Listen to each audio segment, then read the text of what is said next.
যদি তোমার বন্ধুত্বের সার্কেল খুব ছোট হয় তাহলে মন খারাপ করো না। এই বিষয়গুলো অবশ্যই মাথায় রাখো।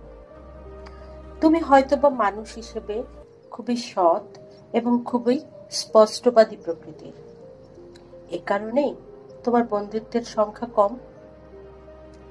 একটা বিষয় সবসময় মনে রাখবে, যে যত বেশি ফেক তার বন্ধুত্বের সার্কেলও তত বেশি বড়। তুমি হয়তোবা মানুষের পেছনে কথা বলতে পছন্দ করো না, তাই আশেপাশের মানুষেরা তোমাকে খুব ইন্টারেস্টিং মনে করে না। তাই তোমার বন্ধুত্বের তালিকা খুবই ছোট। তুমি হয়তোবা টক্সিক মানুষদের সঙ্গে সম্পর্ক তৈরি করতে চাও না।